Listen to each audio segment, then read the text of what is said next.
Now, I want to come to possibly the most controversial topic in contemporary politics, which is God's plan for the land of Israel, mistakenly called Palestine. Let me point out to you that is a totally contrary to biblical truth to call it Palestine. Palestine means the land of the Philistines. And it was never used until the Romans had conquered and destroyed the first temple. Then they used the name Palestine to assert that the Jews no longer had any claim to it. I mean, it was a deliberately chosen anti-Semitic word. Ruth's hair begins to turn up and in when I begin to talk about Palestine. She says, never call it Palestine. Well, I say sometimes you have to say Palestine because people are so ignorant they don't know what you're talking about if you don't say anything else. God forgive their ignorance. But let's talk about God's plan for that land. Biblically, it was called the land of Canaan. And in the New Testament, you know what it's called? The land of Israel. In the first 2 chapters of Matthew, it's twice called the land of Israel. That's the biblical name for that land. Now let's see what God had to say about it. In Genesis 17, verses 7 and 8, God appeared to Abraham, and he made a covenant with him.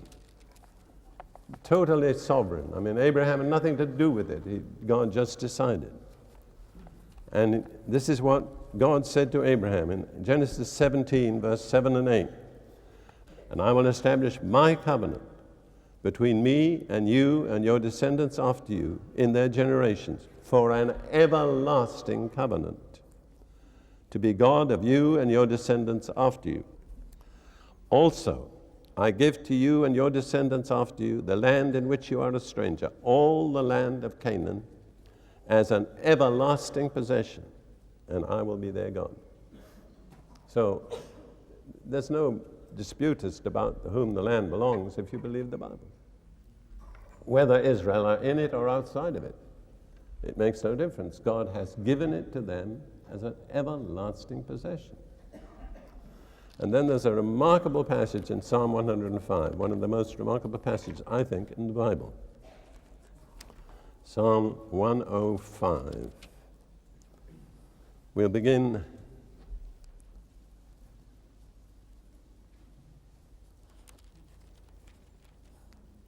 verse 7. It's interesting in my Bible because I get to the bottom of the page and then I have to turn over to find out what the next verse says. And it's a remarkable turning point. This is a statement about God's plan for a land.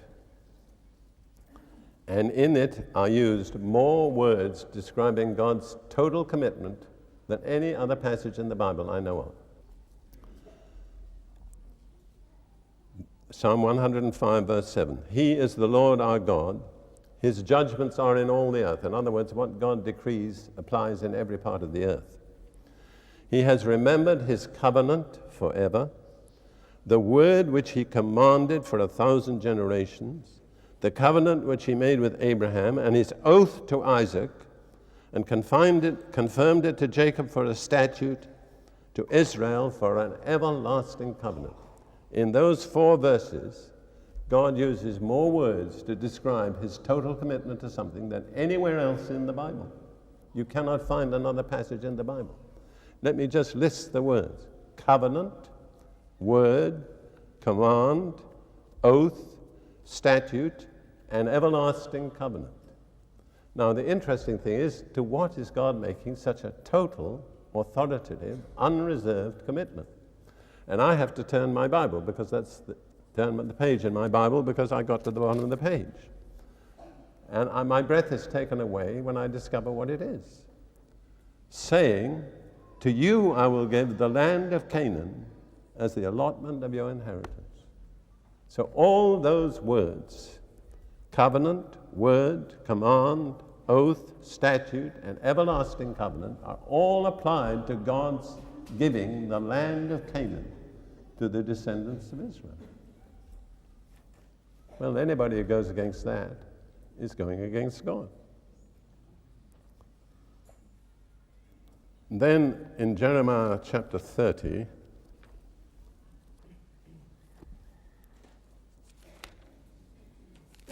we have the prediction, one out of countless passages, predicting the return of the Jewish people to their inheritance in the last days. Jeremiah chapter 30,